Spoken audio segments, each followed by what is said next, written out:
China is escalating the US trade war, not with tariffs, but with stealth. Over the past few months, Beijing has quietly blocked US beef, poultry, and liquefied natural gas, citing vague health and safety concerns. These non-tariff barriers are more disruptive than tariffs, as they can completely block market access and are difficult to counter. The impact is hitting hardest in Trump-supporting states like Iowa and Nebraska, where farmers are losing access to their largest export market. China has also imposed a 114.73% tariff on US soybeans, effectively halting imports.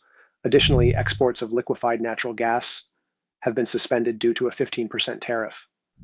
This isn't just about tariffs, it's about strategic pressure. By targeting key industries, China is applying political pressure at home, aiming to influence US policy decisions. As the trade war intensifies, the question remains, will these tactics force a change in US strategy, or will they escalate tensions further? Critics argue this is economic malpractice. Nobel economist Paul Krugman warned, these aren't just bad policies, they're dangerous ones. And investors agree. Companies like Ford, Amazon, and Apple all saw significant sell-offs.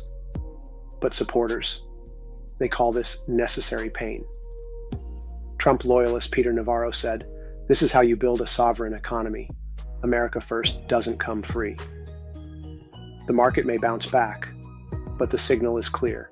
Investors are spooked, and the pain could trickle down fast. Trump's trade war is back, and this time it's not just China pushing back, it's Congress and the Supreme Court. Trump's new tariffs, 10% across the board, 60% on China. He's invoking emergency powers meant for national security, not trade wars. Now the Supreme Court is hearing a case that could decide, can a president do that? Even some Republicans are uneasy.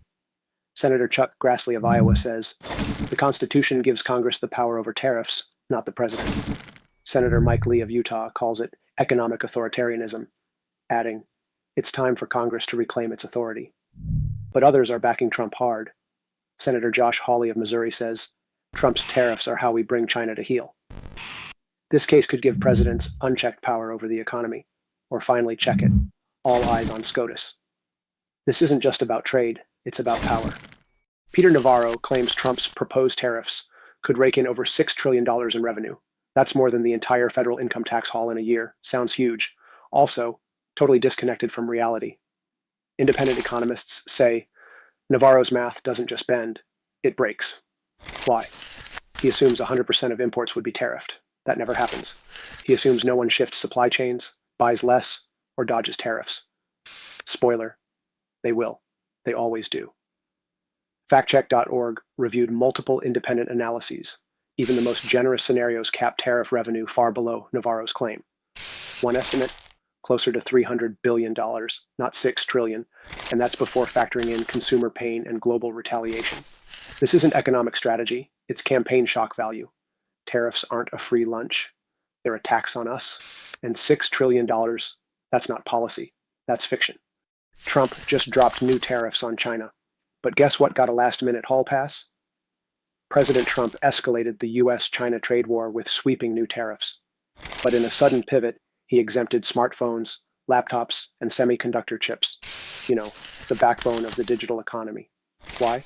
Because Apple, Qualcomm, and a who's who of Silicon Valley lobbied hard. They warned, tax those imports, and you tank American innovation, and Wall Street portfolios. Investors were sweating bullets. Then, boom, Apple stock jumped 5% on the news. Markets love predictability. This was pure chaos, with a bullish twist. But here's the kicker. Trump still claims this is bringing jobs back. Yet he just protected the very supply chains built overseas. Tariffs for some, tech pass for others. Is this economic nationalism or selective capitalism? Drop your thoughts below. Is this smart strategy or political theater?